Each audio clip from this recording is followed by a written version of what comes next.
A fiction built on non-fiction, White Boy Rick traces the grim, grubby rise and predictable fall of Richard Wershe Jr. The newcomer Richie Merritt, a Detroit drug dealer who was arrested in 1987 at 17. Rick Jr. earns his catchy nickname soon after he starts running with powerful black street gangsters who inexplicably welcome him into their fold, as if he were one of them. The White Boy name might have been a media fantasy about the character's putative exoticism, at least that's what the real Mr. Wershe suggested to The Guardian in 2015. They did it to glorify or glamorize, he said, as if he were an anomaly. The story opens a few years before Rick Jr.'s arrest, with the camera fluidly, portentously racing after a child. The setting is a gun market where the 14-year-old Rick Jr. is getting into it with a dealer over some AK-47s. Rick Jr. is just a kid, but he knows the difference between a real Kalashnikov and a knockoff, which his father, Rick Sr. Matthew McConaughey, explains to the startled dealer. By the time father and son are driving home, motoring past miles of abject Detroit streets as Rick Sr. plots their future, a plaintive world of dreams, broken promises, and the two-bit con has promisingly come into view.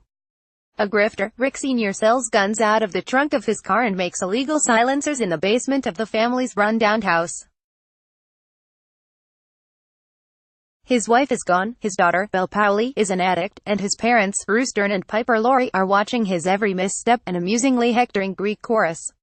With his wilted mustache and mullet, Rick Sr. looks like he's already surrendered, but life has not yet snuffed out his can-do American hustle. He's pushing ever forward one angle at a time, pinning his hopes on opening a video store, and Mr.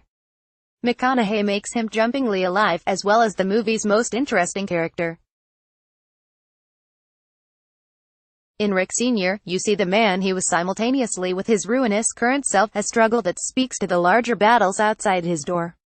It's too bad that White Boy Rick only gestures at such depths and instead embraces the familiar guns and criminal poses, limitations that the director, Yann Demange, never transcends. In 71, Mr. Demange's kinetic, very fine debut feature about a trapped British soldier racing through Northern Ireland, he rarely kept the camera still. Here, his attention seems as restless as his camera, but it also feels less certain. He often seems to be trying to stir up interest or clarify the story's murky point. There is one in this movie, and it's worthwhile. But it arrives in fragments, mainly in scenes of the law putting the hard squeeze on Rick Jr. and in closing explanatory text about his fate, material that would have served the movie better if it had been dramatized. Working from a script by Andy Weiss, Logan Miller and Noah Miller, Mr. Demange keeps moving as the complications pile up, the law agents circle the block again, and Rick Jr. fumbles forward. Demange can convey mood and feeling with his filmmaking, but he can't turn Rick Jr. into a viable character, and neither can the inexpert Mr. Merritt. Squint and you can sometimes make out the bigger, more complex stories in White Boy Rick, including those of a great city violently brought low, of fragile communities left to fail and rot, and of a legal system that seems permanently broken. Too often, though, the movie traffics in genre cliches and the usual suspects, as emissaries of law, mostly white, and disorder, black swagger and scheme at the opposite ends of the OK corral. Occasionally violence erupts for the old bang bang as some good actors come and go, including Jennifer Jason Leigh as an FBI agent whose scenes suggest the movie that might have been.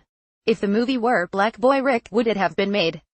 It's a fair question given that American big-screen fictions about genuinely sympathetic, fully humanized black criminals are unusual, and the only meaningful thing about the title character of this movie is that he was exploited by the law when he was barely old enough to shave.